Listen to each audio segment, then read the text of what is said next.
अरे बिंदु, आज घर में बहुत काम है। आज तुझे स्कूल जाने की जरूरत नहीं है।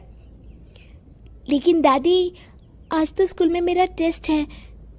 अरे एक दिन स्कूल नहीं जाएगी तो ऐसी कौन सी तेरी कलेक्टर की पढ़ाई छूट जाएगी। वैसे भी मैं देख रही हूँ आजकल तो बड़ी ढीठ हो गई है। अपनी दादी की बातें सुनकर बिंदु नाराज हो जाती है। तभी उसकी माँ कहती है, अरे बिंदु, इतनी छोटी बात पे मुंह फुलाने की क्या जरूरत है। दादी बिल्कुल सही कह रही हैं। लड़कियों को तो घर के काम काज सीखना चाहिए।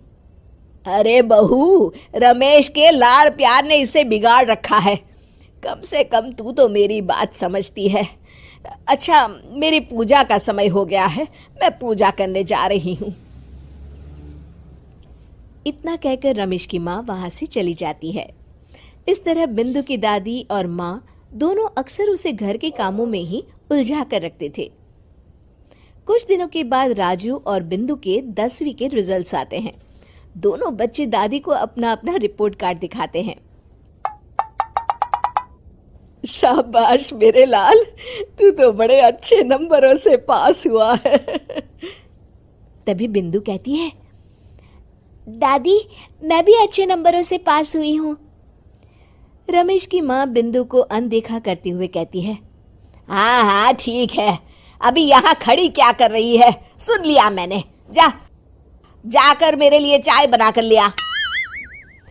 बिंदु उदास होकर चाय बनाने किचन में चली जाती है। तभी राजू कहता है, दादी, मैं क्रिकेट के कोचिंग सेंटर में एडमिशन लेना चाहता हूँ। अरे वाह राजू बेटा, ये तो तूने बड़ी अच्छी बात कही। तू कल ही अपना एडमिशन करा ले, जितनी भी फीस होगी मैं दे दूंगी। अरे एक दिन मेरा पोता विराट कोहली बनेगा। इस तरह अक्सर रमेश की माँ अपनी पोती बिंदु के साथ दुर्व्यवहार करती थी। कुछ दिनों के बाद रमेश की माँ और उसकी पत्नी दोनों सास बहू मिलकर राजू का एडमिशन अच्छे स्कूल में करवा देते हैं, लेकिन बिंदु का एडमिशन नहीं करवाते। इस बात से नाराज होकर बिंदु अपनी दादी से कहती है, लेकिन दादी, मुझे भी आगे की पढ़ाई करनी है। अरे क्या करेगी आगे की पढ़ाई लिखाई करके हैं? आज से ये पढ़ाई का भूत अपने दिमाग से उतार दे। इतना कहकर रमेश की माँ वहां से चली जाती है। उस दिन के बाद से बिंदु की पढ़ाई हमेशा के लिए छूट जाती है और उसकी दादी उससे घर के सारे काम करवाना शुरू कर देती है। इस तरह उसका सारा दिन घर के कामों में ही बीत जाता था। कुछ दिन बीत जाते हैं और एक दिन रमेश छुट्टियों पर घर आता है। बिंदु को घर के काम करते हुए देख उससे कहता है, अरे बिंदु बेटा, तुम स्कूल नहीं गई? पिताजी, दादी ने मेरा एडमिशन कराने से मना कर दिया है। वे कहती हैं घर पे रहकर घर के काम करना सीख। अपनी माँ का ये बर्ताव देख रमेश को बहुत गुस्सा आता है और वो अपनी माँ से कहता है, माँ, ये तुमने क्या किया? आगे की पढ़ाई के लिए स्कूल में बिंदु का एडमिशन क्यों नहीं करवाया?